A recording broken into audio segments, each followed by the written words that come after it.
Section 4. You will hear part of a lecture for business students about business values. First, you have some time to look at questions 31 to 40.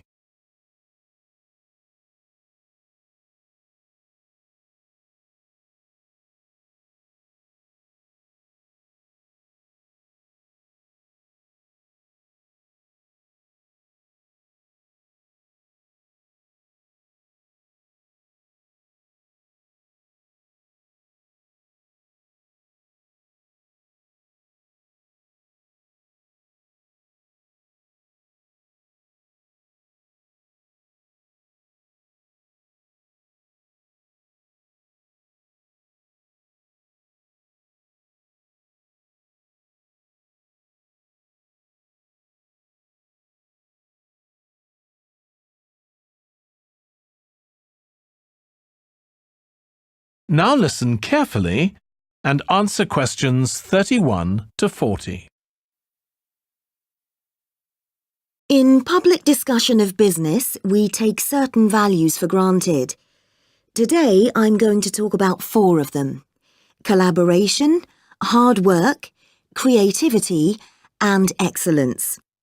Most people would say they're all good things. I'm going to suggest that's an oversimple view.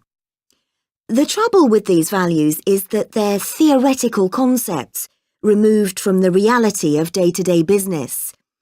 Pursue values by all means, but be prepared for what may happen as a result. They can actually cause damage, which is not at all the intention. Business leaders generally try to do the right thing, but all too often the right thing backfires if those leaders adopt values without understanding and managing the side effects that arise. The values can easily get in the way of what's actually intended. Okay, so the first value I'm going to discuss is collaboration. Let me give you an example. On a management training course I once attended, we were put into groups and had to construct a bridge across a stream, using building blocks that we were given. The rule was that everyone in the team had to move at least one building block during the construction. This was intended to encourage teamwork. But it was really a job best done by one person. The other teams tried to collaborate on building the structure and descended into confusion, with everyone getting in each other's way. Our team leader solved the challenge brilliantly. She simply asked everyone in the team to move a piece a few centimetres to comply with the rule, and then let the person in the team with an aptitude for puzzles like this build it alone. We finished before any other team. My point is that the task wasn't really suited to team working, so why make it one? Teamwork can also lead to inconsistency, a common cause of poor sales. In the case of a smartphone that a certain company launched, one director wanted to target the business market, and another demanded it was aimed at consumers. The company wanted both directors to be involved, so gave the product a consumer-friendly name, but marketed it to companies. The result was that it met the needs of neither group. It would have been better to let one director or the other have his way, not both.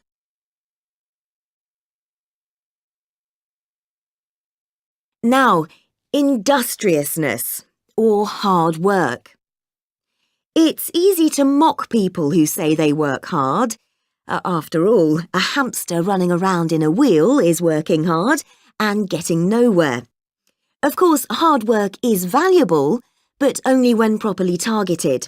Otherwise, it wastes the resources that companies value most, time and energy, and that's bad for the organisation.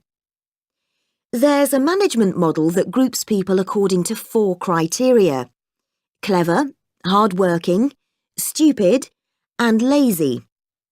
Here, lazy means having a rational determination not to carry out unnecessary tasks. It doesn't mean trying to avoid work altogether. Most people display 2 of these characteristics, And the most valuable people are those who are both clever and lazy. They possess intellectual clarity and they don't rush into making decisions. They come up with solutions to save the time and energy spent by the stupid and hard-working group. Instead of throwing more man-hours at a problem, the clever and lazy group looks for a more effective solution. Next, we come to creativity.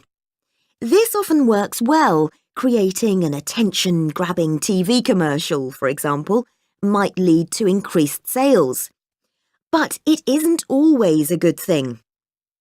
Some advertising campaigns are remembered for their creativity without having any effect on sales. This happened a few years ago with the launch of a chocolate bar. Subsequent research showed that plenty of consumers remembered the adverts, but had no idea what was being advertised. The trouble is that the creator derives pleasure from coming up with the idea and wrongly assumes the audience for the campaign will share that feeling. A company that brings out thousands of new products may seem more creative than a company that only has a few, but it may be too creative and make smaller profits. Creativity needs to be targeted to solve a problem that the company has identified. Just coming up with more and more novel products isn't necessarily a good thing. And finally, excellence. We all know companies that claim they strive for excellence, but it takes a long time to achieve excellence. In business, being first with a product is more profitable than having the best product. A major study of company performance compared pioneers, that is, companies bringing out the first version of a particular product, with followers, the companies that copied and improved on that product. The study found that the pioneers commanded an average market share of 29%, while the followers achieved less than half that, only 13%, even though their product might have been better. Insisting on excellence in everything we do is time-consuming, wastes energy, and leads to losing out on opportunities. Sometimes second-rate work is more worthwhile than excellence. Make sure it's excellent sounds like a good approach to business, but the just get started approach is likely to be more successful. That is the end of section 4. You now have half a minute to check your answers.